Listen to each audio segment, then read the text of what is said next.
Praise the lord. దేవుని పరిశుద్ధ నామానికి మహిమ కలుగును గాక. ప్రతిదినము దేవుని వాక్యం చేత బలపడుచున్నాం. ఈ దినము దేవుడు మనకిచ్చే వాక్యంను జ్ఞాపకం చేసుకుందాం. బైబిల్ గ్రంథంలో చూసినట్లయితే కీర్తనల గ్రంథము 147వ అధ్యాయము 7వ వచనం చదువుదాం. యెహోవా దీనులను లేవనెత్తువాడు. ఆమేన్. యెహోవా దీనులను లేవనెత్తువాడని బైబిల్ గ్రంథంలో మనం స్పష్టంగా చూస్తూ ఉంటున్నాం. నిజమే, దీనత్వంలో ఉన్న వారిని పెంట కుప్ప మీద నుండి బేదలను పైకెత్తువాడు మనం నమ్ముకున్న దేవుడు.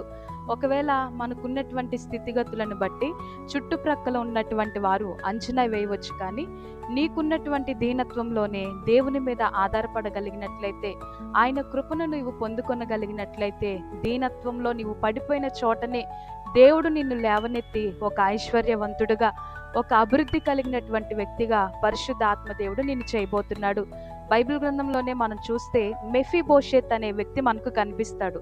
అసలు ఈ మెఫీబోషెత్ ఎవరంటే, ఒకానొక సమయంలో సౌలు అనేటువంటి రాజు, మొట్టమొదటిగా ఇశ్రాయేలును పరిపాలించినటువంటి మొట్టమొదటి రాజుగా సౌలు అనే వ్యక్తిని మనం గమనిస్తున్నాం. ఈ సౌలు మరి దేవుని దృష్టిలో అవివేకపు పని చేయడాన్ని బట్టి సౌలును తృణీకరించి దేవుడు దావీదుని ఎన్నుకున్నాడు. ఈ దావీదు గొల్యాతు నుండి జయము పొందుకున్న తర్వాత అక్కడ ప్రజలందరూ కూడా దావీదుకు 10,000 కొలది, సౌలుకు 1,000 కొలది జై జైలు చెప్పినప్పుడు ఈ సౌలుకి అసూయ కలుగుతుంది దావీదు మీద అసూయ కలిగినప్పుడు దావీదు అనుకుంటాడు, ఏమని అనుకుంటాడంటే, ప్రభువా, ఇంతగా నన్ను హెచ్చించుటకు నేను ఎంతటి వాడినని ఎంతో తగ్గింపు దీనత్వం కలిగి దావీదు ముందుకు కొనసాగుతాడు. కానీ సౌలు మాత్రము ఈ దావీదు మీద ఎప్పుడు విషపు చూపు నిలుపుతూనే ఉంటాడు. అయితే అనేక సందర్భాల్లో దావీదుని చంపేయాలని ఎన్నెన్నో ప్రయత్నాలు చేస్తున్న సందర్భంలో తన సొంత కుమారుడైనటువంటి యోనాతాను మాత్రము ఎప్పుడు కూడా ఈ దావీదును కాపాడుతూ ఉండేవాడు. అయితే ఈ దావీదును కాపాడుతున్నటువంటి సందర్భంలో అక్కడ జరిగిన వృత్తాంతం ఏమిటంటే, అనేక మార్లు యోనాతాను దావీదుకు, అనగా యోనాతాన్ అంటే సౌలు కుమారుడు, చంపేయాలని చెప్పేసి ఎన్నోసార్లు సౌలు ప్రయత్నాలు చేస్తున్నప్పుడు యోనాతాను దావీదుకు వచ్చి చెప్పడం, దావీదు తప్పించుకొని వెళ్ళడం ఇలాగ జరిగింది. ఏదేమైనప్పటికీ మరి సౌలు చనిపోయిన తర్వాత యోనాతాను తర్వాత దావీదు అంటాడు, సౌలు కుటుంబీకులలో ఎవడైనాను శేషించి ఉన్నాడా అని మాట్లాడితే, మెఫీబోషెత్ అనేటువంటి వ్యక్తి ఇంకను ఉన్నాడయ్యా, అతడు కుంటుకాళ్ళు కలిగినటువంటి వాడని ఆ యొక్క సమాచారాన్ని తీసుకువచ్చి దావీదు రాజుకు తెలియపరుస్తాడు. అంటే ఇక్కడ మెఫీబోషెత్ పరిస్థితిని మనం గమనిద్దాము. సౌలుకి ఎంతో తను మనవడుగా ఉన్నాడు. ఈ సౌలు రాజరికాన్ని అనుభవించినటువంటి వ్యక్తే, కానీ అంత ఉన్నప్పటికీ కూడా తన యొక్క అవివేకపు పనిని బట్టి ఏమీ లేని స్థితిలో ఒక కుంటుకాలి కలిగిన వ్యక్తిగా ఉన్నాడు. పుట్టుకతోనే కుంటివాడ అంటే కాదు, కానీ అతడు ఒక యుద్ధములో తన యొక్క దాది ఎత్తుకొని పరిగెత్తుతూ ఉన్నటువంటి సందర్భంలో అనుకోకుండా ఈ మెఫీబోషెత్ అనేటువంటి వ్యక్తి చిన్నతనంలో పడిపోయినప్పుడు అప్పటి నుంచి కూడా ఈ వ్యక్తి కుంటుకాళ్ళు కలిగినటువంటి వ్యక్తి. అటువంటి సందర్భంలో తన పరిస్థితి చాలా దైనాందికంగా, మరి తన పని తను చేసుకోలేనంతగా చాలా అవమానపు పరిస్థితిలో ఉన్నాడు. ఒక దీనత్వం కలిగి ఉన్నాడు. కానీ ఆ యొక్క తన తండ్రి చేసినటువంటి ఉపకారాన్ని బట్టి ఈ యొక్క దావీదు అంటాడు, నాకు చేసిన ఉపకారాన్ని బట్టి నేను కూడా ఏదైనా ఉపకారం చేయాలని చెప్పి దావీదు ఇష్టపడుతూ కృతజ్ఞత కలిగి తన యొక్క సౌలు కుటుంబంలో నుండి మెఫీబోషెత్ని రప్పించి అతనితో అంటున్నటువంటి మాట ఏమిటో తెలుసా?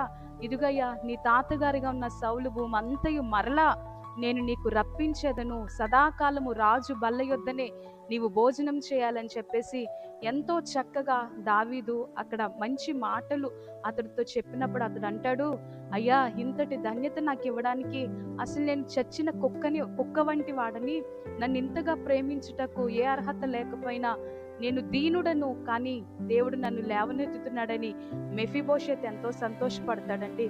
ఈ ఉదయకాల సమయంలో నీ పరిస్థితి కూడా ఒకవేళ నీ అన్నవారే నిన్ను విడిచిపెట్టారేమో, నీ కుటుంబ సభ్యులే నిన్ను దూరపరిచి ఒకానొక సమయంలో మీరు చాలా పలుకుబడి కలిగినటువంటి వారే, కానీ దేవుని దృష్టిలో అవివేకపు పని ఏదో చిన్నది తప్పు చేయడాన్ని బట్టో, లేకపోతే నీ కుటుంబంలో చెలరేగుతున్నటువంటి అలజడులను బట్టో దేవుని సన్నిధి నుండి దూరమైపోయారేమో, కానీ దేవుని సన్నిధి నుండి దూరమైపోయినా, అవివేకపు పని చేసిన ఆయనను ప్రేమించేటువంటి వారిని, దీనత్వం కలిగినటువంటి వారిని ఆయన ప్రేమిస్తూనే ఉన్నాడు. ఆయన కనికరాన్ని చూపిస్తూనే ఉన్నాడు. ఈ మెఫీబోషెత్ అనే వ్యక్తిని దేవుడు మర్చిపోవచ్చు, దావీదు కూడా మర్చిపోవచ్చు. రాజరికంలో ఉన్నారు, హోదా కలిగినటువంటి వ్యక్తిగా ఉన్నాడు దావీదు. అతడు మర్చిపోవచ్చు, కానీ అతడు కృతజ్ఞత కలిగినటువంటి భావము కలిగినటువంటి వ్యక్తి కనుక వెంటనే మెఫీబోషేతును దావీదు తన యొక్క రాజరికంలోనికి, ఆ యొక్క రాజ హోదా కలిగినటువంటి ఆ ప్రాంతానికి తీసుకొని వచ్చి మరలా భూమి అంతయు అతనికి అప్పగించి మరలా చక్కగా భోజనం చేయాలి. రాజు బల్ల యొద్దనే, అనగా తన బల్ల యొద్దనే సదాకాలం భోజనం చేయాలని ఆజ్ఞాపించాడట. ఈ ఉదయకాల సమయంలో నీవు దీనత్వం కలిగి జీవిస్తున్నావేమో, నీ పరిస్థితి అయిపోయిందని నీవు అనుకుంటున్నావేమో, కానీ దేవుడు నిన్ను లేవనెత్తబోతున్నాడు. నీకున్నటువంటి స్థితి నుండి పరిశుద్ధ ఆత్మదేవుడు నీకు తోడే ఉండి గొప్ప కార్యం చేయబోతున్నాడు. కాబట్టి నీ దీనత్వాన్ని బట్టి నువ్వు కృంగిపోవద్దు. ఎన్నో దినాలు అలజడుల చేత, నీకున్న అవమానాలను బట్టి ఆ యొక్క మెఫీబోషెత్ కూడా కుంటుకాళ్ళు కలిగినటువంటి వ్యక్తే.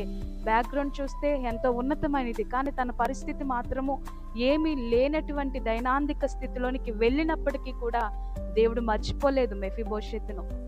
ఈ ఉదయకాల సమయంలో నిన్ను కూడా దేవుడు మర్చిపోవడం లేదు. నీ పట్ల కూడా దేవుడు కృపను చూపిస్తానని ఆయన వాగ్దానం ఇస్తున్నాడు. కాబట్టి దీనత్వంలో ఉన్న నిన్ను పైకి లేవనెత్తడానికి దేవుడు ఇష్టపడుతున్నాడు.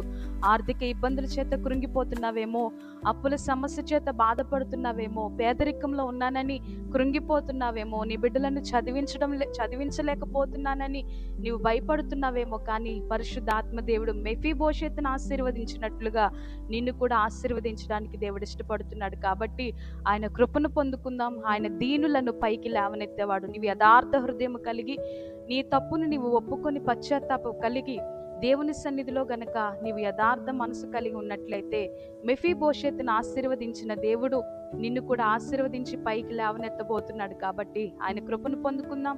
ఈ చిన్న మాటలు దేవుడు మన వినికిల్లో దీవించి ఆశీర్వదించునుగాక. ఆమేన్. కనులు మూసుకోనండి, ప్రార్థన చేద్దాం. పరిశుద్ధుడై ఉదయకాల సమయంలో నీవు ఇచ్చిన మాటను బట్టి స్తోత్రాలయ్యా.